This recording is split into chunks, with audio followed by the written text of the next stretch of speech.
कभी कभी हमारी रातों की नींद हमारी अपनी ही सोच से उड़ जाती है। क्या आपने भी कभी बिस्तर पर लेटकर घंटों घंटों तक करवटें बदली हैं, चिंताओं के बोझ तले दबे हैं? अगर हाँ, तो आज की कहानी आपके दिल को छू जाएगी। बहुत समय पहले की बात है। श्रावस्ती नामक नगर में एक अत्यंत धनी व्यापारी रहता था। नाम था सेठ आनंद।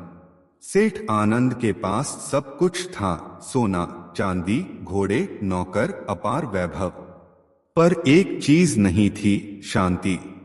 रात के समय जब सारा नगर सो जाता और चांदनी बिखर जाती, हवाएं मधुर संगीत गाती, तो भी सेठ आनंद की आंखों से नींद कोसों दूर रहती।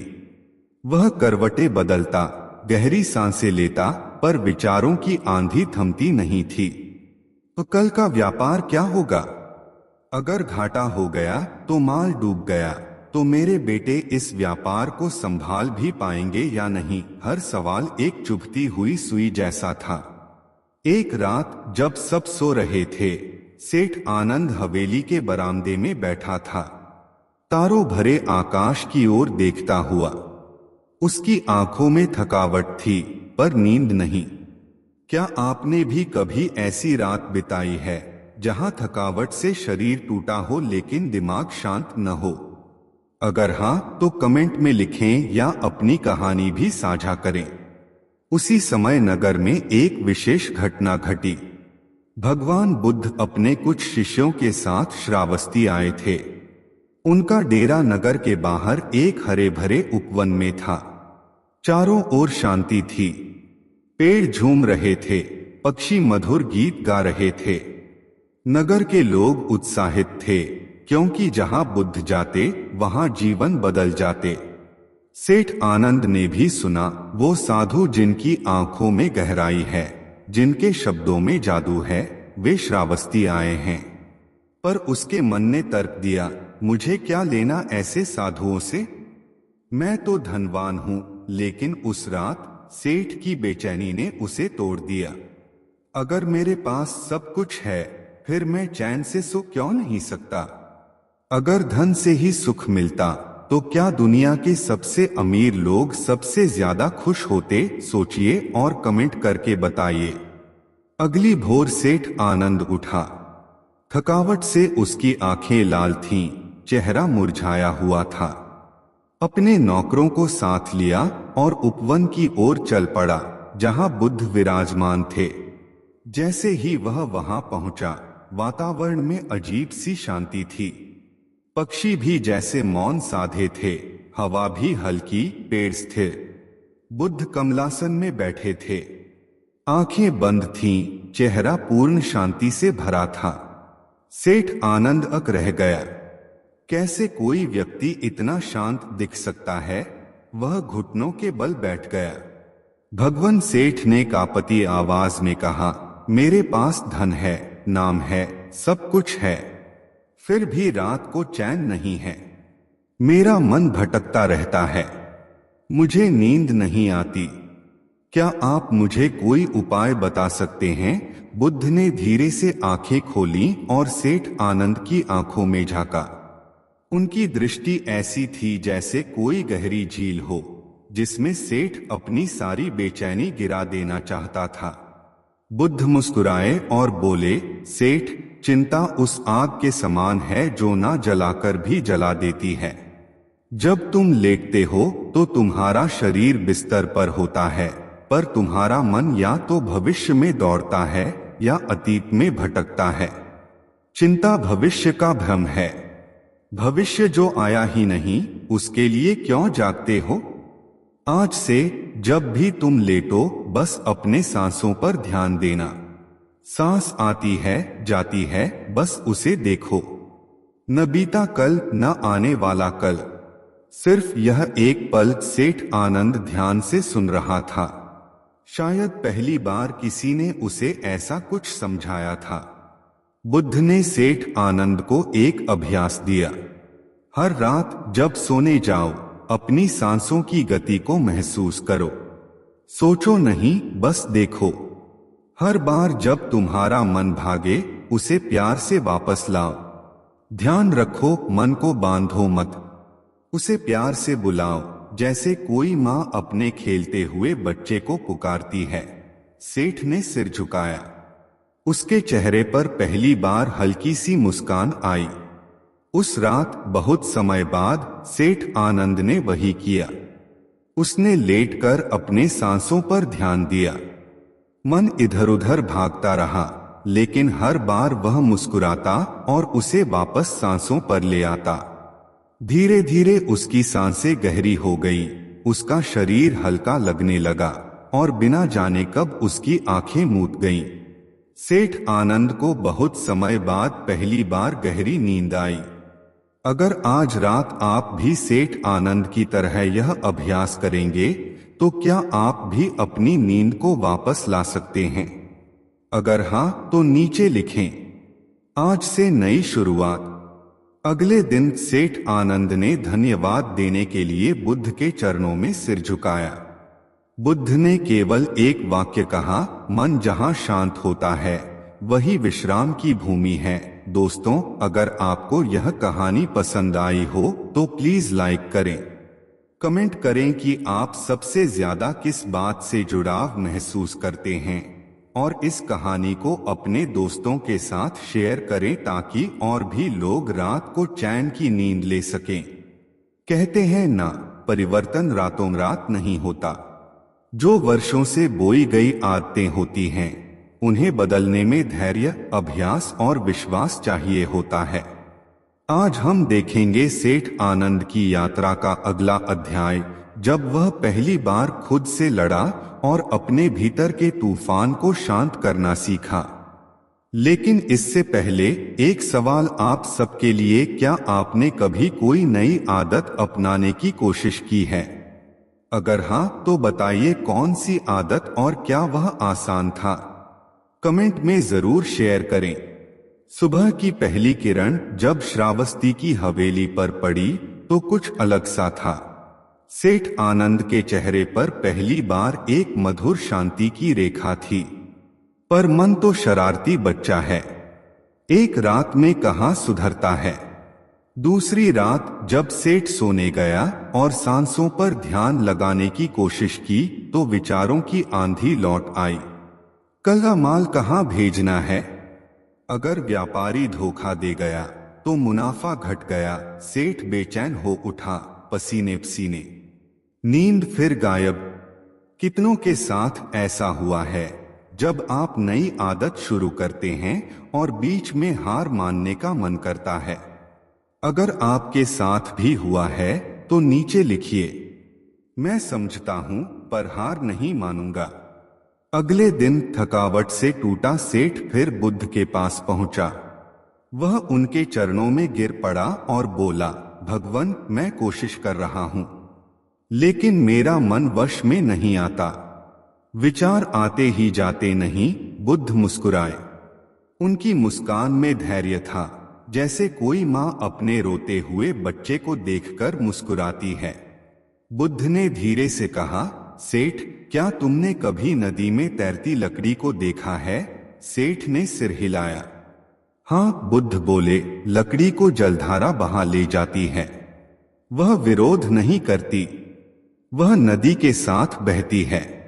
वैसे ही तुम्हारे विचार हैं, उन्हें पकड़ो मत, उन्हें बहने दो, तुम बस देखने वाले बनो। बुद्ध ने समझाया, मन में जो भी विचार उठे उन्हें रोको नहीं, उन्हें भगाओ भी नहीं, सिर्फ उन्हें आते जाते देखो, जैसे कोई राहगीर रास्ते से गुजरता है।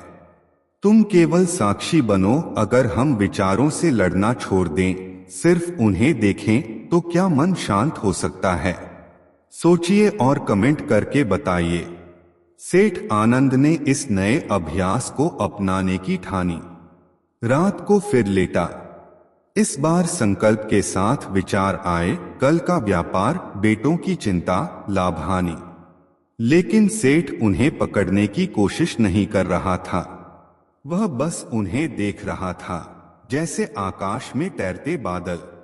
धीरे धीरे विचार हल्के हो गए, उनकी पकड़ ढीली हो गई, मन शांत होने लगा। पर तभी एक तीखा विचार आया, अगर सब कुछ छोड़ दिया तो नुकसान हो जाएगा। सेठ हड़बड़ा गया। फिर बुद्ध के वचन याद आए, जो आता है वो जाता भी है। सेठ ने गहरी सांस ली और फिर से दृष्टा बन गया। जब आप अंदर उठते विचारों को बस देखते हैं, बिना पकड़ने या भागने की कोशिश किए, क्या आपने महसूस किया है कि वे धीरे धीरे कमजोर पड़ जाते हैं?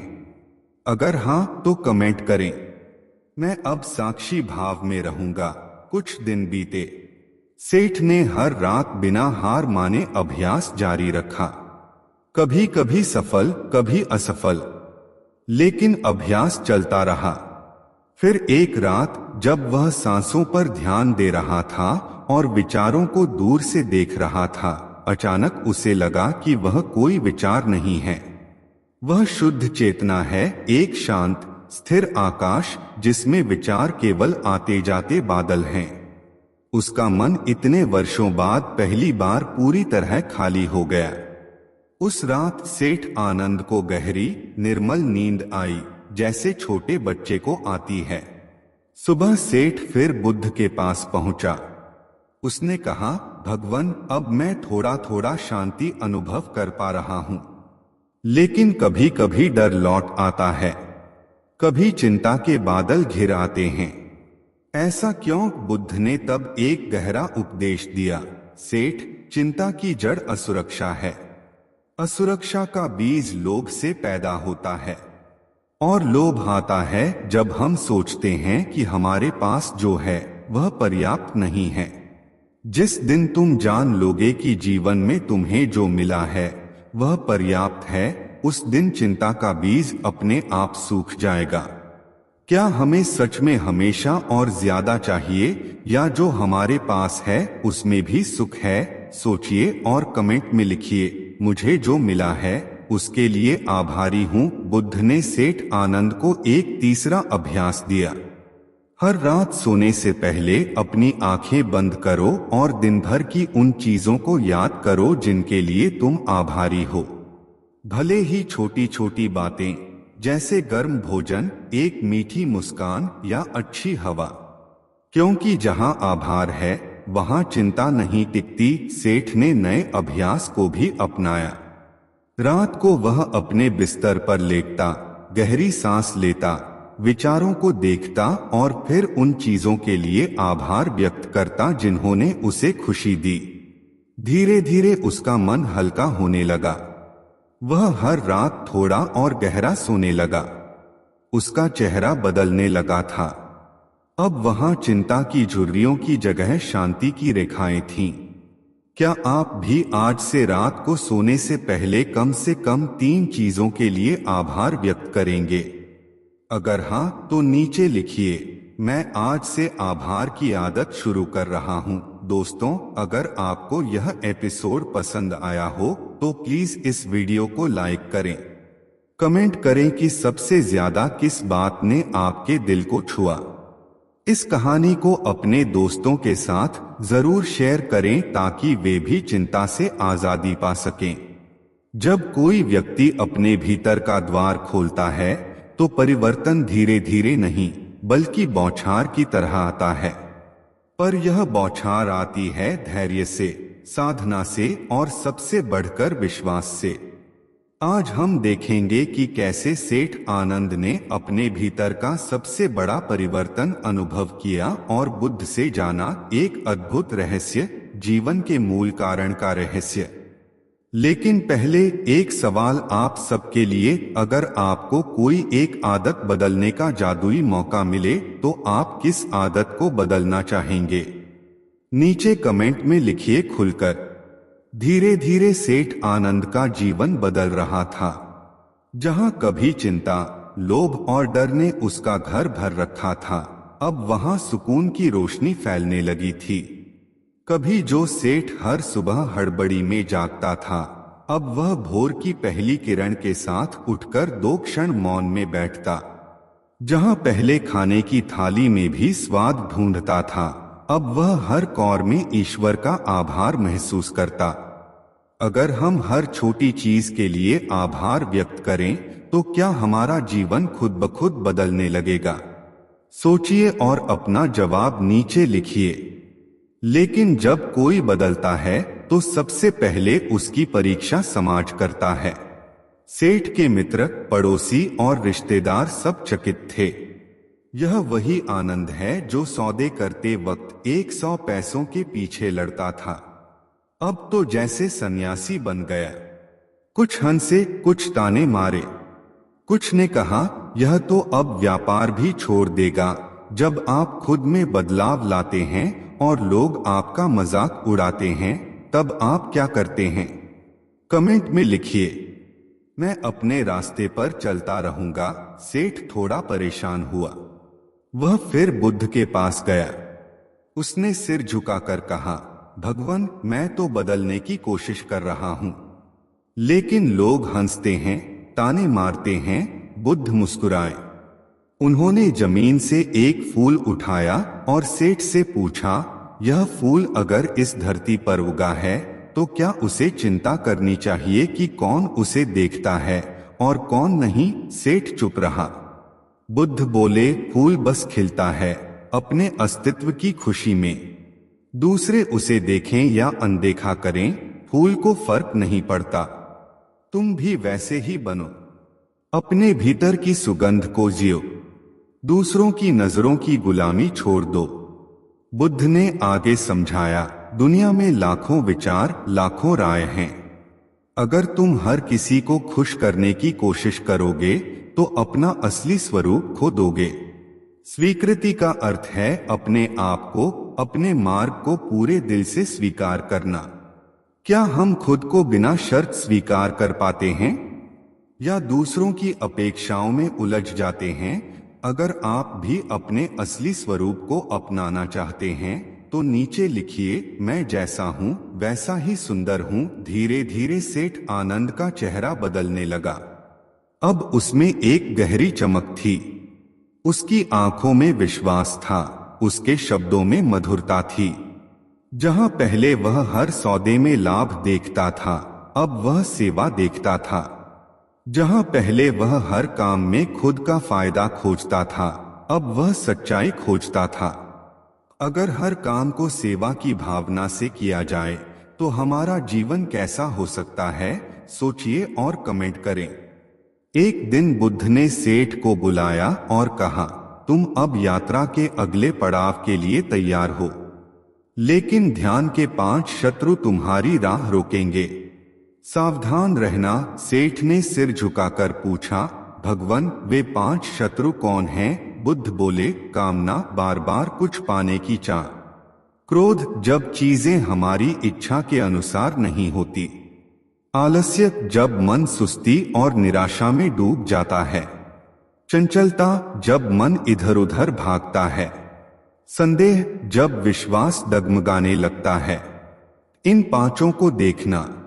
जब वे आएं तो उनसे लड़ो मत, बस जागरूक रहो।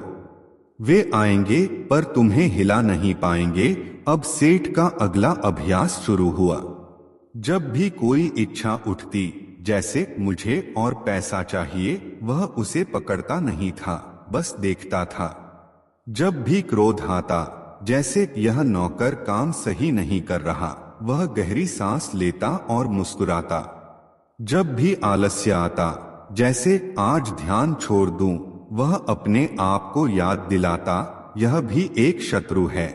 एक दिन सेठ के सबसे बड़े ग्राहक ने सौदे में धोखा कर दिया। कई हजार मुद्राओं का नुकसान हो गया। पूरा बाजार हिल उठा।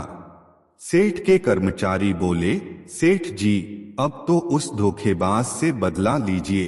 पुराना आनंद होता तो आग बुला हो जाता, शायद लड़ाई कर बैठता, शायद बदले की आग में सब जला देता। लेकिन नया आनंद गहरी सांस लेता, बुद्ध की शिक्षाएं याद करता और बस कहता, जो गया वो मेरे कर्मों का फल था। मैं नया बीज बोऊंगा, सेवा का, सच्चाई का।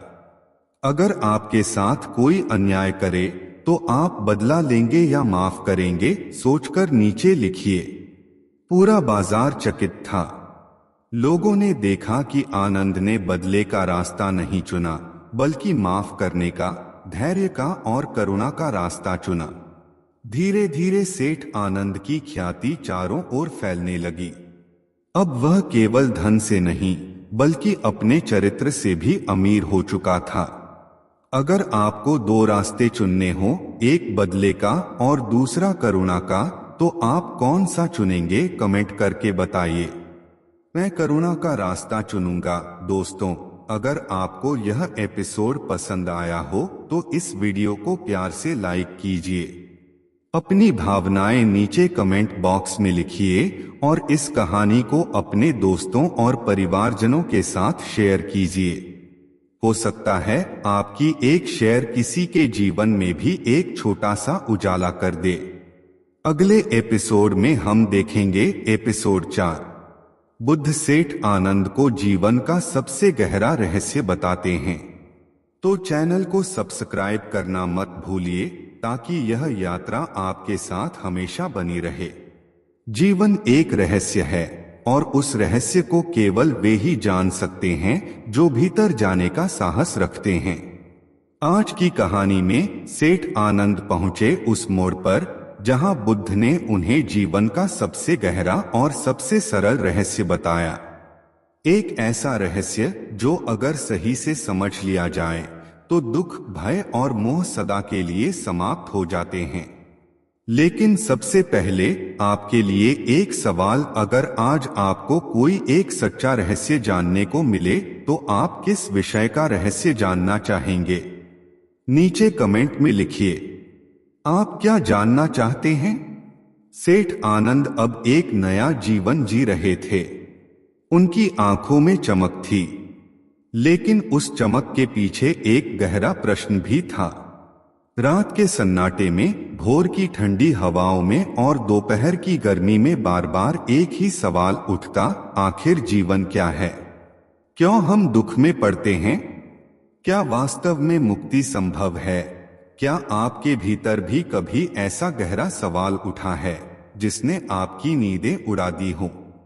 अगर हाँ तो नीचे लिखिए। हाँ, मैंने भी महसूस किया है। एक सुबह जब आकाश में सूरज बस चुपके से झांक रहा था, सेठ आनंद बुद्ध के पास पहुंचे। मिट्टी पर बैठकर सिर झुकाकर कांपते स्वर में बोले, भगवान, आपने मेरे भीतर प्रकाश जगा दिया। अब मैं जानना चाहता हूं उस प्रकाश का स्रोत क्या है? जीवन का वास्तविक रहस्य क्या है? बुद्ध ने उनकी आंखों में देखा। एक गहरी करुणा से भरी मुस्कान उनके होठों पर थी। वे बोले, तुम तैयार हो आनंद? चलो मैं तुम्हें जीवन की उस तह में ले चलता हूँ जहाँ सारे प्रश्न समाप्त हो जाते हैं। बुद्ध ने आनंद को सबसे पहले मौन में बैठने को कहा। बाहर का शोर तब तक रहेगा जब तक भीतर का द्वार नहीं खुलता। पहला कदम है मौन को अपनाना। आनंद ने आंखें बंद कर ली। धीरे धीरे बाजार की आवाजें, पक्षियों की चहचहाहट, हवाओं की सरसराहट सब पृष्ठभूमि में चले गए। रह गया केवल मौन। क्या आपने कभी गहरे मौन को अनुभव किया है? वो मौन जो शब्दों से परे होता है। अगर हाँ तो नीचे लिखिए। मौन में मैंने खुद को पाया। जब आनंद पूरी तरह शांत हो गया तब बुद्ध ने धीरे धीरे बोलना शुरू किया। जीवन 3 स्तरों में बंधा है। 1 भ्रम, 2 जागरूकता, 3 मुक्ति। जब तक हम भ्रम में जीते हैं हम हर चीज को स्थायी समझते हैं, सुख, संबंध, पैसा, शरीर। जब जागरूकता आती है तो हम देख पाते हैं कि सब कुछ अस्थायी है। और जब यह समझ भीतर उतर जाती है तो मुक्ति स्वतः घटती है। क्या आपने कभी सोचा है कि जो चीजें हमें दुख देती हैं वे वास्तव में कितनी अस्थायी हैं? सोचिए और कमेंट करें। सब कुछ अस्थायी है और यही जीवन की सच्चाई है। बुद्ध बोले, आनंद, भ्रम क्या है? आनंद ने पूछा। बुद्ध बोले, भ्रम है यह मान लेना कि हम हमेशा जवान रहेंगे, हमारी प्रिय चीजें कभी नहीं बदलेंगी, हमारा शरीर सदा हमारा साथ देगा, जबकि सच्चाई यह है कि सब कुछ बदल रहा है। हर पल हर क्षण जिसे तुम मेरा कहते हो वह एक दिन छूट जाएगा और इसी पकड़ के कारण दुख जन्म लेता है। फिर बुद्ध ने समझाया, जब कोई जागरूक होता है तो वह हर पल देखता है कि यह क्षण भी बीत जाएगा। वह न तो सुख में डूबता है न दुख में टूटता है।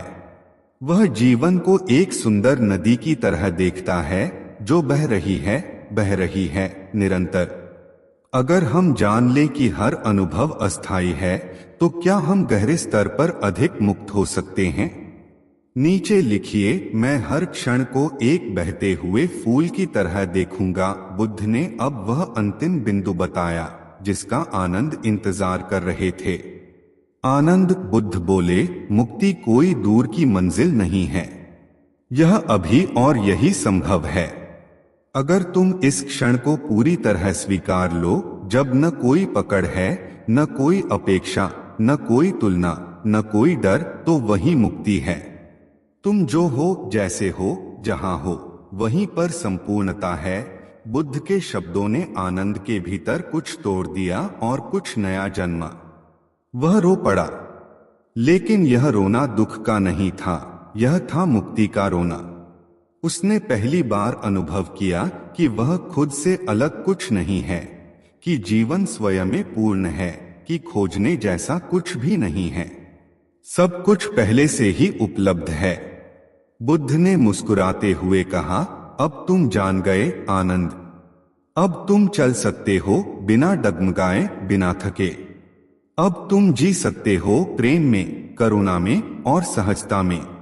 यही जीवन का सबसे गहरा रहस्य है कि खोजने जैसा कुछ भी नहीं है, सब कुछ यही है।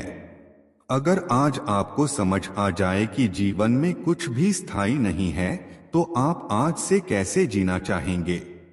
नीचे कमेंट करें, मैं हर पल को प्रेम, करुणा और जागरूकता से जीऊंगा। दोस्तों, अगर यह एपिसोड आपके दिल को छू गया हो तो इस वीडियो को प्यार से लाइक कीजिए।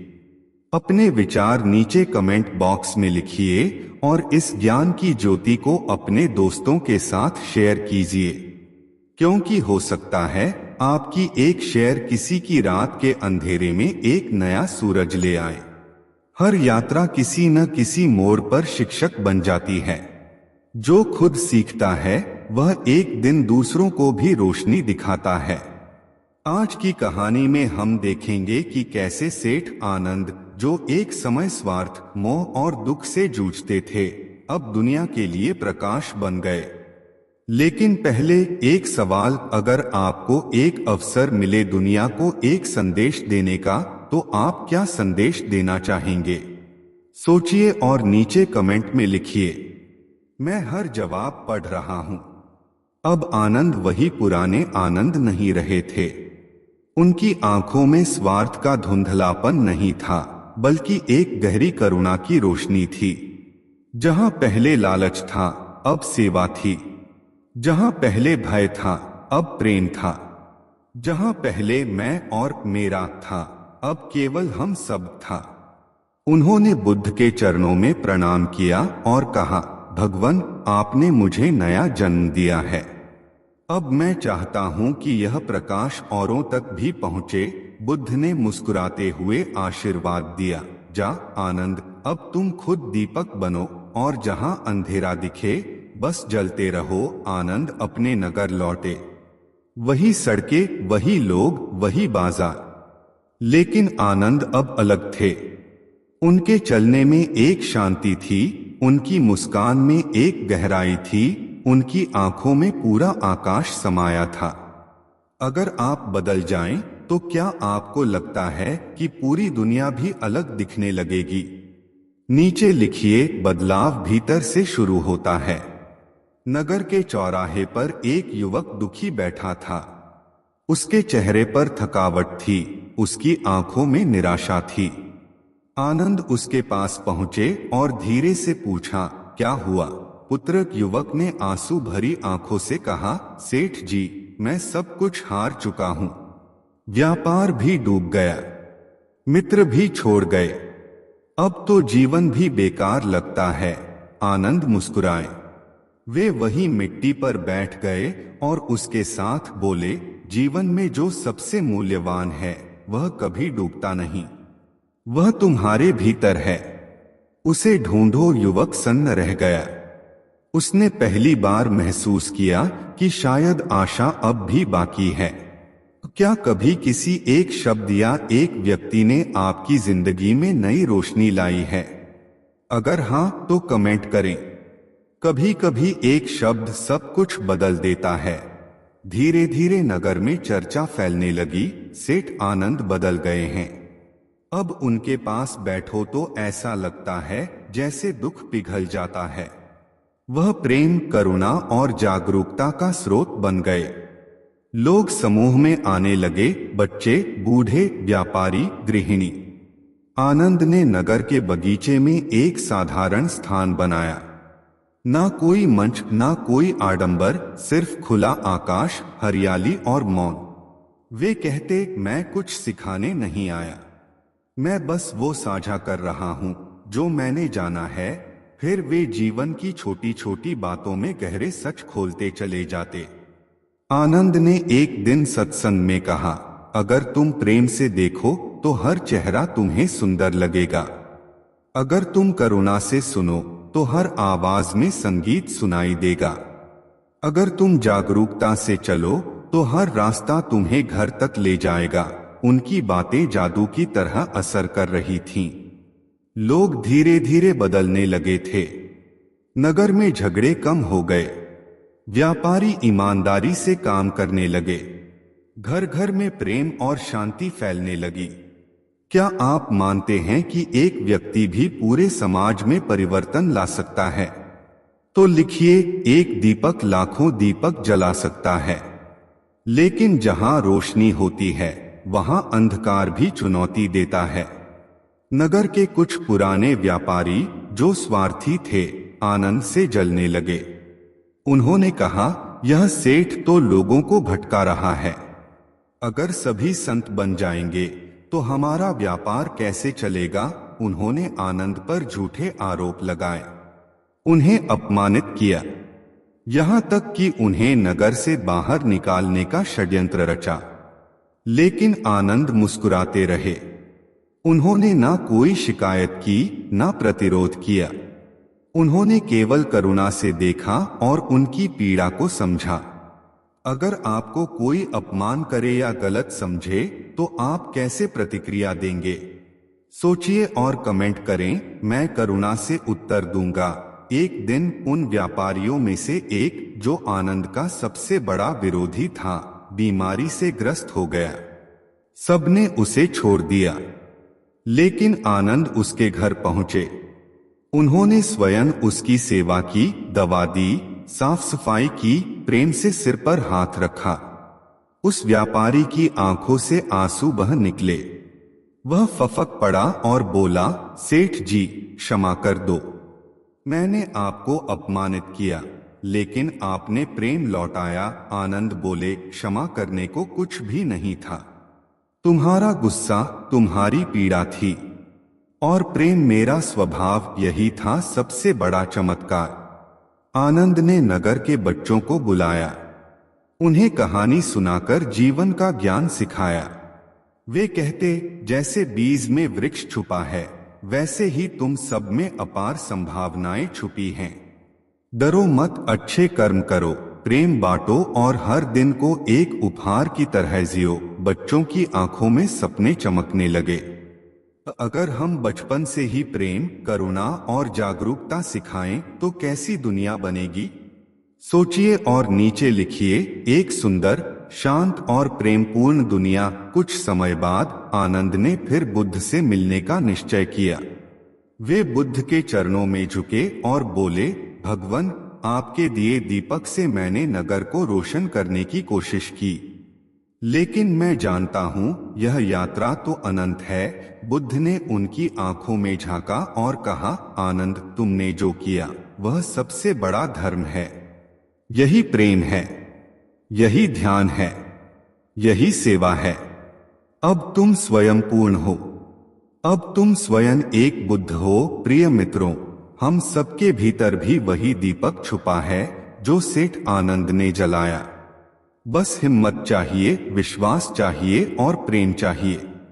आज अगर आपको मौका मिले तो आप दुनिया में क्या बदलना चाहेंगे? कमेंट में लिखिए, मैं प्रेम, करुणा और सत्य का दीपक बनूंगा। अगर यह कहानी आपके दिल को छू गई हो तो इस वीडियो को लाइक कीजिए, अपने दोस्तों के साथ शेयर कीजिए और कमेंट में लिखिए कि आपको सबसे गहरी बात कौन सी लगी। याद रखिए, शब्द उड़ सकते हैं, लेकिन प्रेम से बोए बीज सदियों तक फूल बनते रहते हैं। बहुत समय पहले की बात है। एक घना जंगल था जिसके बीचों बीच एक छोटा सा गांव बसा था। उस गांव में एक युवक रहता था, नाम था आरव। आरव साधारण युवक नहीं था, वह बचपन से ही विचारशील था, लेकिन उसके भीतर एक असनीय बेचैनी भी पलती थी। बीते हुए कल का पछतावा, आने वाले कल का डर और आज का खोया हुआ आनंद। हर रात जब गांव गहरी नींद में सोता, आरव करवटें बदलता रहता। कभी वह सोचता, अगर मैंने उस दिन वह निर्णय लिया होता तो आज मैं कहाँ होता। कभी वह डरता, अगर कल कुछ गलत हो गया तो, अगर मैं असफल हो गया, अगर सब कुछ मुझसे छीन गया। आरव का चेहरा मुरझा चुका था, उसकी आंखों के नीचे गहरे काले घेरे बन गए थे, मुस्कुराना जैसे भूल गया था। यहाँ एक सवाल आपके लिए, क्या आपने भी कभी इतना सोचा है कि सोचने से ही थक गए हो? अगर हाँ तो नीचे कमेंट में लिखकर बताइए। मैं देखना चाहता हूँ कितने लोग इस जज्बे से जुड़े हैं। एक रात जब चांद अपनी पूरी चमक में था, आरव गांव के मंदिर के आंगन में बैठा रो रहा था। हे भगवान, क्यों मैं अपने अतीत से छुटकारा नहीं पा पाता? क्यों भविष्य का डर मेरा पीछा नहीं छोड़ता? उसी समय एक बुजुर्ग साधु वहां से गुजरे। उन्होंने आरव को रोते देखा। धीरे से उसके पास आकर बोले, बेटा, तुम्हारे आंसू तुम्हें कहाँ ले जाएंगे? अगर डूबते रहोगे तो किनारा कैसे पाओगे? आरव ने फटी हुई आवाज में कहा, मैं कुछ नहीं कर सकता महाराज, मेरा मन मुझे सताता है। बुजुर्ग साधु ने मुस्कुराते हुए कहा, तो फिर उसे थामना छोड़ दो। मन को पकड़े रखोगे तो वह तुम्हें पकड़े रहेगा, छोड़ दोगे तो वह स्वतः शांत हो जाएगा। वीडियो पर धीमे से ध्यान का संगीत बजने लगा। उस रात पहली बार आरव के मन में एक विचार उपजा, क्या सच में मैं खुद ही अपने दुख का कारण हूँ? वह घर लौटा मगर शांति नहीं पा सका। सुबह होते ही वह गांव के सबसे ज्ञानी व्यक्ति से मिलने चला। वह बुजुर्ग थे जिन्होंने कहा था, अगर सच में शांति चाहिए तो बुद्ध की ओर जाओ। आरव ने चौंक कर पूछा, हाँ? बुजुर्ग ने कहा, गौतम बुद्ध, जो सारे संसार को बता रहे हैं कि कैसे दुख से मुक्ति पाई जा सकती है। अब एक सवाल आपके लिए, अगर आपको पता चले कि कोई ऐसा व्यक्ति है जो आपके दुख का समाधान जानता है, तो क्या आप उसे खोजने निकलेंगे? जवाब दीजिए नीचे कमेंट में, मैं आपके जवाब पढ़ रहा हूँ। उस दिन के बाद आरव ने निर्णय कर लिया, मैं बुद्ध को खोजूंगा, चाहे जितनी दूर जाना पड़े, चाहे कितनी कठिनाइयां आए। वह अपनी यात्रा के लिए तैयार हुआ। यात्रा कठिन थी। गांव छोड़ने से पहले ही उसकी मां रो पड़ी, बेटा तू कहाँ जा रहा है? तेरी चिंता कौन करेगा? आरव ने मां का हाथ पकड़कर कहा, मां, अगर मैं अपने भीतर के डर को नहीं मिटाऊंगा तो फिर चाहे मैं तेरे पास रहूं या ना रहूं, मैं कभी तुझे खुश नहीं कर पाऊंगा। पहले दिन की यात्रा, कड़ी धूप में नंगे पांव चलना पड़ा। गर्मी से उसका गला सूख गया था, प्यास से हलक सूख रहा था, पर वह रुका नहीं। दूसरे दिन एक सुनसान जंगल, पेड़ों की परछाइयों में अजीब अजीब आवाजें। डर ने उसे घेर लिया। अगर यहाँ कोई जंगली जानवर मिल गया तो? अगर मैं रास्ता भूल गया तो? मन ने हजारों आशंकाएं फेंकी। मगर फिर आरव ने खुद से कहा, यह सब भविष्य की चिंता है, मैं अभी जिंदा हूं। अभी चल सकता हूं तो बस चलता रहूं। अब एक सवाल, क्या आपने कभी अपने डर से ऊपर उठकर एक छोटा सा कदम भी बढ़ाया है? अगर हां, तो वह अनुभव नीचे शेयर करें। आपके अनुभव किसी और को भी हिम्मत दे सकते हैं। तीसरे दिन एक गांव आया। लोगों से पूछा, क्या यहाँ बुद्ध आए थे? लोगों ने कहा, हाँ, सुना है कुछ दिन पहले बुद्ध यहाँ से गुजरे थे, लेकिन अब वह अगले गांव की ओर बढ़ चुके हैं। आरव फिर चल पड़ा। अब उसके पैरों में छाले पड़ चुके थे। भूख से पेट ऐंठ रहा था, लेकिन मन में एक आग जल रही थी, मुझे मिलना है।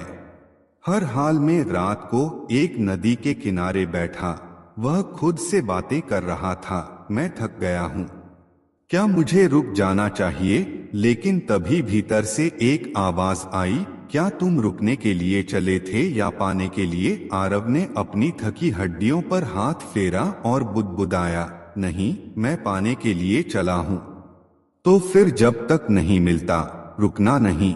यात्रा के हर कदम पर आरव को लगने लगा कि असली लड़ाई रास्ते से नहीं, अपने ही मन से है। उसका डर, उसका पछतावा, उसका आलस्य, यही उसके असली दुश्मन थे। और धीरे धीरे उसे एहसास हो रहा था, मेरे डर मेरे भीतर हैं, बाहर नहीं। अगर अब तक आप कहानी से जुड़े हुए हैं तो लाइक जरूर करिए। आपके लाइक से हमें पता चलता है कि आपको ऐसे गहरे विषयों पर और कहानियां लानी चाहिए। 3 सप्ताह बाद एक सुबह जब सूरज की पहली किरणें आसमान को सुनहरी कर रही थीं, आरव ने एक आश्रम देखा। लोग कह रहे थे, यही बुद्ध ठहरे हैं। आरव की धड़कनें तेज हो गईं। उसकी आंखों में उम्मीद चमकने लगी। वह दौड़ पड़ा उस ओर जहां उसे अपने जीवन का सबसे बड़ा उत्तर मिलने वाला था। सवाल, अगर आपको अपने जीवन के सबसे बड़े गुरु से मिलने का अवसर मिले तो क्या आप पूरे दिल से उसके हर शब्द को सुनने के लिए तैयार होंगे? सुबह का सूरज आसमान को सुनहरा रंग दे रहा था। हवा में हल्की सी ठंडक थी और आरव के दिल में एक अनजानी सी घबराहट और रोमांच था। वह दौड़ते हुए उस आश्रम की ओर बढ़ा जहां कहा जा रहा था कि गौतम बुद्ध ठहरे हैं। जैसे ही आरव वहां पहुंचा, उसने देखा एक विशाल पीपल का वृक्ष। उसके नीचे धवल वस्त्रों में एक शांत पुरुष बैठे थे। उनके चारों ओर कुछ साधु और साधक मौन में बैठे थे, जैसे समय भी उनके सामने थम गया हो। वह पुरुष कोई और नहीं, स्वयं भगवान बुद्ध थे। उनका चेहरा अपार शांति से दमक रहा था। उनकी आंखें बंद थीं, जैसे वे संसार की हर हलचल के पार देख रहे हों। सवाल, क्या आपने कभी किसी को देखकर ऐसा महसूस किया है कि वह साधारण नहीं बल्कि कोई अद्भुत ऊर्जा है? अगर हां, तो कमेंट में लिखिए। मैं जानना चाहता हूं आपके अनुभव। आरव कुछ देर वहीं ठिठक गया। उसकी आंखों में आंसू आ गए, पर यह आंसू दुख के नहीं थे। यह तो किसी अनकही पहचान के थे। वह धीरे से भीड़ में बैठ गया। धड़कनें अब भी तेज थीं, लेकिन मन धीरे धीरे शांत हो रहा था। कुछ क्षण बाद बुद्ध ने आंखें खोली। उनकी दृष्टि धीरे धीरे सभा पर पड़ी, जैसे उनकी आंखें सीधे आत्मा को देख रही हों। बुद्ध ने बहुत शांत स्वर में पूछा, तुम सब यहाँ क्यों आए हो? एक साधक ने हाथ जोड़कर कहा, भगवान, हम सत्य की खोज में आए हैं। हम दुख से मुक्ति चाहते हैं। बुद्ध मुस्कुराए, फिर बोले, दुख को खोजने की जरूरत नहीं, दुख स्वयं तुम्हें ढूंढ लेता है। जो चाहिए वह है दुख के कारण को पहचानना और कारण को जानकर उसे जड़ से समाप्त करना। सवाल, अगर आपके दुख का कारण आपके अपने भीतर छुपा हो तो क्या आप उसे ईमानदारी से देखने का साहस करेंगे? जवाब नीचे कमेंट में जरूर लिखिए। आरव मंत्रमुग्ध होकर सुन रहा था। उसके भीतर हलचल थी, जैसे किसी ने उसकी आत्मा को छू लिया हो। बुद्ध ने आगे कहा, दुख का मूल कारण है अतीत में उलझे रहना, भविष्य की चिंता करना और वर्तमान से विमुख होना। बुद्ध की वाणी में कोई आरोप नहीं था, कोई आदेश नहीं था, केवल सहज सत्य था। आरव ने मन ही मन सोचा, यही तो मेरी पीड़ा है। मैं या तो अपने बीते हुए कल में उलझा रहता हूं या आने वाले कल से डरता हूं, और इस चक्कर में मेरा आज, मेरा अब मुझसे छीन जाता है। एक साधक ने सवाल किया, भगवान, कैसे हम अतीत और भविष्य से छुटकारा पा सकते हैं? बुद्ध ने मुस्कुराते हुए एक सुंदर उदाहरण दिया। जब तुम नदी के किनारे बैठते हो तो क्या तुम बहते हुए पानी को पकड़ने की कोशिश करते हो? साधक ने सिर झुका लिया। नहीं भगवान, बहते पानी को कौन पकड़ सकता है? बुद्ध ने कहा, तो फिर क्यों बीते समय को पकड़ने की मूर्खता करते हो? और क्यों उस समय के लिए डरते हो जो अभी आया भी नहीं? सवाल, क्या आप अभी इस पल को पूरी तरह जी पा रहे हैं? अगर हां तो कमेंट में लिखिए, आज जी रहा हूं। अगर नहीं तो लिखिए, सीख रहा हूं। अब सभा में मौन छा गया। हर किसी का मन भीतर तक हिल गया। आरव की आंखों से अनजाने में आंसू बहने लगे। उसने पहली बार जाना, मेरा दुख बाहरी नहीं था, मैं स्वयं उसे पाल रहा था। जो बीत गया उसे छोड़ दो, जो आएगा उसकी चिंता मत करो। जो अभी है बस उसमें पूर्ण रूप से जियो। अगर अब तक आप इस कहानी से भावुक हो गए हैं तो एक लाइक जरूर करें। आपके लाइक से हमें पता चलता है कि हमें ऐसी और कहानियां लानी चाहिए। अब बुद्ध ने सबको ध्यान मेडिटेशन में बैठने को कहा। सभी ने आंखें बंद कर ली। आरव ने भी यह अपना पहला ध्यान किया। यह उसका पहला प्रयास था खुद से मिलने का। शुरू में उसके भीतर खलबली थी। अतीत की तस्वीरें, भविष्य के डर, मन की बातें सब उसे खींचने लगी। लेकिन उसने बुद्ध के शब्द याद किए, छोड़ दो, बस इस पल में जियो। आरव ने अपने ध्यान को केवल अपनी सांसों पर केंद्रित कर लिया। सांस आ रही है, सांस जा रही है। धीरे धीरे उसके भीतर भी मौन उतरने लगा। सवाल, क्या आपने कभी 5 मिनट के लिए सिर्फ अपनी सांसों पर ध्यान देने की कोशिश की है? अगर नहीं तो आज एक बार कोशिश करें और अनुभव नीचे कमेंट में शेयर करें। जैसे जैसे ध्यान गहरा होता गया, आरव को लगा कि उसके मन का बोझ उतर रहा है। उसकी आंखें बंद थीं, मगर भीतर प्रकाश फैल रहा था। जब ध्यान समाप्त हुआ तो आरव खुद को कुछ अलग महसूस कर रहा था, जैसे वह हल्का हो गया हो, जैसे किसी ने उसके कंधों से वर्षों का बोझ हटा दिया हो। अब बुद्ध ने सभा से कहा, जो वर्तमान को जान लेता है वही सत्य को जानता है। जीवन केवल इस क्षण में है, ना अतीत में ना भविष्य में, केवल अब जीवन अभी है। उस रात आरव आश्रम के बाहर खुले आकाश के नीचे लेटा। उसने चांद को देखा।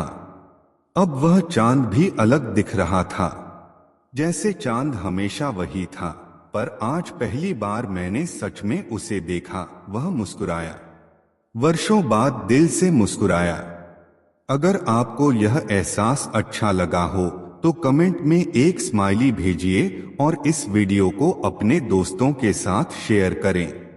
शायद किसी और का भी बोझ हल्का हो जाए। सवाल, अगर जीवन केवल इस पल में है तो आप इस पल में क्या चुनेंगे, डर या प्रेम? नीचे कमेंट में अपना उत्तर जरूर लिखिए, मैं पढ़ूंगा हर एक जवाब। अगर आपके भीतर असली शांति का स्रोत हो तो क्या आप बाहरी दुनिया से डरना बंद कर सकते हैं? रात का समय था, आकाश तारों से भरा था, ठंडी हवा धीरे धीरे बह रही थी। आरव जमीन पर लेटा हुआ चुपचाप आकाश की तरफ देख रहा था। उसके भीतर कुछ बदला था, कोई हल्कापन था, पर फिर भी एक कोना ऐसा था जो अब भी बेचैन था। एक कोना जो पूछ रहा था, क्या यह शांति स्थायी है या फिर यह भी किसी सपने की तरह टूट जाएगी? सवाल, क्या आपको भी कभी लगा है कि जो खुशी मिली है वह शायद ज्यादा देर टिकेगी नहीं? अगर हाँ तो नीचे लिखिए महसूस किया है, अगर नहीं तो लिखिए नहीं। सुबह आश्रम में एक विशेष सत्र रखा गया था। बुद्ध ने सब साधकों को एकत्र होने के लिए बुलाया था। हवा में एक अलग सी गंभीरता थी, जैसे कोई महत्वपूर्ण बात होने वाली हो। आरव भी अन्य साधकों के बीच जाकर बैठ गया। उसका मन सतर्क था, जैसे कोई अनदेखा सबक उसे आज इंतजार कर रहा हो। बुद्ध ने सभा को देखा और पूछा, तुम सब शांति चाहते हो, लेकिन क्या तुम परीक्षा के लिए तैयार हो? सभा में सन्नाटा छा गया। सबकी सांसें थम गईं। सवाल, परीक्षा? कैसी परीक्षा? बुद्ध ने मुस्कुराकर कहा, सच्ची शांति वही जानता है जो दुख और भय के बीच भी मुस्कुरा सके। अब एक सवाल आपके लिए भी, अगर आपको कठिनाई के समय मुस्कुराने का अवसर मिले तो क्या आप ऐसा कर पाएंगे? अपने दिल से जवाब नीचे कमेंट में लिखिए। सचमुच जानना चाहता हूं। फिर बुद्ध ने सबको एक प्रयोग करने को कहा। उन्होंने कहा, आज तुम सब अलग अलग दिशाओं में जाओ। जंगल में, गांव में, रास्तों पर जहां तुम्हें लगे डर या अनिश्चितता है वहीं जाओ। और केवल एक बात याद रखना, जो भी हो बस इस पल में रहना। आरव का दिल धक धक करने लगा। वह थोड़ा डर गया। जंगल में जाना अकेले, लेकिन बुद्ध की आंखों में जो विश्वास था वह उसे रोक नहीं सका। आरव ने झोला उठाया, थोड़ा पानी, थोड़ा सूखा भोजन और चल पड़ा अकेला। धीरे धीरे आश्रम पीछे छूटने लगा। रास्ते सुनसान थे। पेड़ बहुत ऊंचे ऊंचे लग रहे थे। चारों ओर से अजीब आवाजें आ रही थीं। सवाल, क्या आपने कभी अकेले किसी अनजान जगह जाने का साहस किया है? अगर हां तो लिखिए हां किया है, अगर नहीं तो लिखिए अभी नहीं। चलते चलते आरव एक गहरे जंगल में पहुंचा। वहां रात हो चुकी थी। हवा ठंडी थी और हल्की सी सीटी जैसी आवाज कर रही थी। आरव ने एक चट्टान के पास बैठने का निर्णय लिया। उसने आंखें बंद की और अपनी सांसों पर ध्यान केंद्रित किया, जैसा बुद्ध ने सिखाया था। लेकिन तभी कई झाड़ियों में खरखराहट हुई, जैसे कोई जानवर हो। आरव का दिल उछल गया। डर आ गया। सवाल, जब डर आता है तो आप क्या करते हैं? भागते हैं या सामना करते हैं? अपने अनुभव नीचे साझा करें। आरव का मन चिल्लाया, भागो, लेकिन उसने बुद्ध के शब्द याद किए, डर को देखो, डर से भागो मत, बस उसे समझो। उसने गहरी सांस ली, बैठा रहा और डर को महसूस किया। अपने भीतर धीरे धीरे उसने पाया, डर बस एक ऊर्जा है, विचारों की एक लहर है। और जैसे जैसे वह उसे देखता रहा, वह डर भी कम होने लगा। सुबह होने लगी थी। पहली किरणें आकाश को हल्का कर रही थीं। आरव उठा। उसका मन अजीब तरह से हल्का था। वह डर के पार चला गया था। अब वह जंगल को डर से नहीं देख रहा था, बल्कि एक सुंदरता के साथ। हर पेड़, हर पत्ता उसके लिए अब नया था, जीवन था। सवाल, अगर आप डर से ऊपर उठ जाएं, तो आपके लिए दुनिया कैसी दिखेगी? कल्पना कीजिए और कमेंट में शेयर कीजिए। चलते चलते आरव एक छोटे गांव में पहुंचा। गांव के लोग परेशान थे। कुएं का पानी सूख रहा था। सभी लोग चिंता में थे। गांव के प्रधान ने आरव से कहा, तुम साधक हो, क्या हमारे कुएं को फिर से जल से भरने का उपाय जानते हो? आरव चौंका। वह तो स्वयं साधक था। उसे इन समस्याओं का समाधान नहीं आता था। लेकिन फिर भी उसने बुद्ध के उपदेश याद किए, डरो मत, जो कर सकते हो करो। पूर्ण चित्त से करो सवाल। अगर आपसे कोई मदद मांगे और आप नहीं जानते कि कैसे करें तो आप क्या करेंगे? ईमानदारी से जवाब दीजिए। आरव ने गांव वालों से मिलकर विचार किया, सबकी बातें सुनी और फिर सबके साथ मिलकर उन्होंने एक योजना बनाई। कुएं के आसपास के छोटे जल स्रोतों से छोटी छोटी नहरें बनाई जाएं, बरसात का पानी इकट्ठा किया जाए, पेड़ लगाए जाए ताकि मिट्टी में नमी बनी रहे। गांव के लोग भी जुट गए, सभी ने मेहनत की और कुछ ही हफ्तों में गांव के कुएं में फिर से पानी भरने लगा। सवाल, अगर इस कहानी से आपको लग रहा है कि मिलकर कोई भी कठिनाई हल हो सकती है तो एक दिल कमेंट में छोड़िए। आपके छोटे से दिल से हमें बहुत प्रेरणा मिलती है। जब आरव आश्रम लौटा तो वह सिर्फ एक साधक नहीं था, अब वह अनुभव से भरा एक यावर था। एक ऐसा व्यक्ति जिसने भय को पार किया था, जिसने सहयोग करना सीखा था, जिसने वर्तमान में जीना सीखा था। आश्रम में पहुंचकर वह सीधे बुद्ध के सामने गया। उसने प्रणाम किया। बुद्ध ने उसे देखा और मुस्कुराए। आरव, क्या तुम जान गए हो कि जीवन कहाँ है? आरव ने सिर झुकाया और कहा, हाँ भगवान, जीवन अभी है, यही है, इस पल में। बुद्ध ने सिर हिलाया और सभा के सभी साधकों से कहा, देखो, जिसने अपने भीतर भय से परे देखा वही सच्चा साधक है, वही सच्चा जीवन जीता है। सवाल, अगर आप आज से हर दिन थोड़ा थोड़ा डर छोड़े तो 1 साल बाद आप कैसे बदल जाएंगे? सोचिए और नीचे लिखिए। उस दिन आरव को पहली बार भीतर से वो शांति मिली जिसकी उसे वर्षों से तलाश थी। ना कोई अतीत का बोझ, ना कोई भविष्य की चिंता, सिर्फ एक सरल, सुंदर, शुद्ध अब। अगर इस कहानी ने आपके दिल को छुआ हो तो इस वीडियो को अपने दोस्तों के साथ शेयर करना ना भूलिए। शायद किसी और के जीवन में भी एक नई सुबह आ जाए। और हाँ, लाइक जरूर करिए ताकि हम और भी ऐसी गहरी कहानियां आपके लिए ला सकें। सवाल, अगर तुम्हारे भीतर प्रकाश जल उठे तो क्या तुम दूसरों के अंधेरे को भी रोशन कर सकते हो?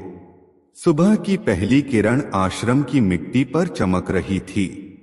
पक्षियों का मधुर कलरव, पेड़ों के पत्तों पर ओस की नन्ही बूंदें और हर सांस में एक अजीब सी ताजगी भरी थी। आरव ध्यान मुद्रा में बैठा था। उसका चेहरा शांत था, लेकिन उसके भीतर एक ज्वालामुखी फूटने को तैयार था। सवाल, अब आगे क्या? जब आपको अपनी मंजिल नजर आने लगे तो क्या आप रुकते हैं या और आगे बढ़ने का साहस करते हैं?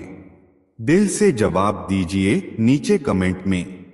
उस दिन बुद्ध ने सभा में एक विशेष घोषणा की। उन्होंने कहा, अब समय आ गया है। कुछ साधकों को अलग अलग दिशाओं में भेजा जाएगा ताकि वे खुद रोशनी के स्रोत बने और दूसरों के जीवन में प्रकाश फैलाएं। सभी साधकों के दिलों की धड़कनें तेज हो गईं। यह साधना का सबसे कठिन चरण था। अब अपने कंफर्ट जोन से बाहर निकलकर संसार में उतरना था। आरव की नजरें उठीं। क्या वह तैयार था? क्या वह अपनी साधना की छोटी छोटी खुशियों को छोड़कर दूसरों की सेवा के लिए निकल सकता था? सवाल, अगर आपको अपने छोटे सुखों को छोड़कर किसी बड़े उद्देश्य के लिए निकलना पड़े तो क्या आप कर पाएंगे? कमेंट में जरूर लिखिए। बुद्ध ने सभा में घूमते हुए कहा, जिसने स्वयं को समझा है वह संसार को भी समझा सकता है। लेकिन याद रखो, तुम जो भी दोगे वह तुम्हारे भीतर से ही निकलेगा। अगर तुम्हारे भीतर डर है तो डर फैलाओगे, अगर प्रेम है तो प्रेम फैलाओगे। यह वाक्य आरव के हृदय में गूंजने लगा। उसने तय कर लिया, अब रुकना नहीं था। अब अपने भीतर के प्रेम को दुनिया के अंधेरों में लेकर जाना था। सवाल, अगर आप अपने भीतर एक चीज सबसे ज्यादा विकसित करना चाहें तो वह क्या होगी? प्रेम, धैर्य, साहस? बताइए नीचे। अगले दिन भोर होते ही आरव आश्रम छोड़ने को तैयार था। उसके पास ना ज्यादा सामान था, ना कोई बड़ा सपना। बस एक संकल्प था, जो सीखा है उसे जीऊंगा। बुद्ध के चरणों में सिर झुकाकर उसने विदा ली। बुद्ध ने सिर पर हाथ रखा और कहा, जाओ, जहां अंधकार है वहां दीपक बनो, जहां दुख है वहां करुणा बनो, जहां भय है वहां आशा बनो। आरव पैदल चल पड़ा। रास्ते में नदियां थीं, जंगल थे, गांव थे, शहर थे। हर जगह उसे नए नए लोग मिले। हर कोई अपने अपने दुख, अपने संघर्ष, अपने सपनों के साथ जी रहा था। एक दिन चलते चलते वह एक गांव पहुंचा जिसका नाम था आर्तिंगर। यह गांव वर्षों से सूखे और महामारी से जूझ रहा था। लोग थके हुए थे, टूटे हुए थे। आंखों में उम्मीद की कोई चमक नहीं बची थी। सवाल, क्या आपने कभी किसी जगह ऐसा महसूस किया है कि दुख जैसे हवाओं में घुल गया हो? अगर हां तो हां लिखिए, अगर नहीं तो नहीं। गांव वालों ने आरव को अजनबी समझकर पहले शक से देखा, पर उसकी मुस्कान में कुछ ऐसा था जो धीरे धीरे लोगों का दिल छूने लगा। वह किसी को उपदेश नहीं दे रहा था, वह बस लोगों के साथ बैठ रहा था, उनकी बातें सुन रहा था, उनकी आंखों में आंखें डालकर उनकी पीड़ा को समझ रहा था। और यही उसकी सबसे बड़ी शिक्षा थी, पहले सुनो फिर सहारा दो। सवाल, जब कोई दुखी हो तो क्या आपको लगता है कि सबसे पहले उसे सलाह देनी चाहिए या बस सुनना चाहिए? नीचे अपना विचार लिखिए। धीरे धीरे गांव के बच्चे आरव के पास आने लगे। बूढ़े उसके पास बैठकर अपने किस्से सुनाने लगे। औरतें अपने दुखड़े बांटने लगी। आरव ने देखा, यहां जरूरत भाषणों की नहीं थी, यहां जरूरत थी प्रेम की उपस्थिति की, बस किसी के शांत सुनने वाले दिल की। एक शाम गांव का सबसे बूढ़ा आदमी रामदास, जो वर्षों से बीमार था, आरव के पास आया। उसकी आंखों में आंसू थे। उसने कहा, बेटा, जब तू पास बैठता है तो ऐसा लगता है जैसे सब दुख कुछ हल्के हो जाते हैं। तूने कोई जादू किया है क्या? आरव मुस्कुराया और बोला, नहीं बाबा, मैंने तो बस तुम्हारा दुख सुना है। कभी कभी सुनना ही सबसे बड़ा चमत्कार होता है। सवाल, क्या आपको कभी ऐसा अनुभव हुआ है जब किसी ने बस चुपचाप आपको सुना हो और आप हल्का महसूस करने लगे हो? अगर हां तो हां लिखिए। फिर आरव ने गांव वालों को छोटी छोटी बातें सिखानी शुरू की। मिलकर तालाबों में पानी भरने के उपाय, बीमारी से बचने के लिए साफ सफाई के नियम, पेड़ लगाने का महत्व और सबसे बढ़कर आपसी प्रेम और सहयोग का संदेश। धीरे धीरे आर्तिंगर में बदलाव आने लगा। सूखी जमीन पर हरियाली उगने लगी, बीमार चेहरों पर मुस्कान लौटने लगी और टूटे दिलों में फिर से सपने अंकुरित होने लगे। सवाल, अगर आप अपने आसपास कोई एक चीज बदल सकते तो वह क्या होती? नीचे कमेंट में बताइए। 1 साल बीत गया। आरव अब सिर्फ एक साधक नहीं था, वह गांव के हर दिल में एक दीपक बन चुका था। जिस गांव में एक समय सिर्फ आंसू थे, अब वहां बच्चों की हंसी थी। जहां निराशा थी, वहां अब गीत गूंजते थे। फिर एक दिन एक दूत बुद्ध के आश्रम से आया। उसने आरव को एक संदेश दिया, बुद्ध ने तुम्हें बुलाया है। सवाल, अगर आपको लग रहा है कि आरव की यात्रा अब एक नए मोड़ पर आने वाली है, तो एक दिल नीचे छोड़िए। आपकी ऊर्जा हमें और प्रेरणा देती है। आरव ने गांव वालों से विदा ली। गांव वालों की आंखों में आंसू थे, लेकिन यह आंसू दुख के नहीं थे, यह आभार के आंसू थे। जब वह आश्रम पहुंचा, बुद्ध ने उसे देखा और कहा, अब बताओ आरव, क्या पाया?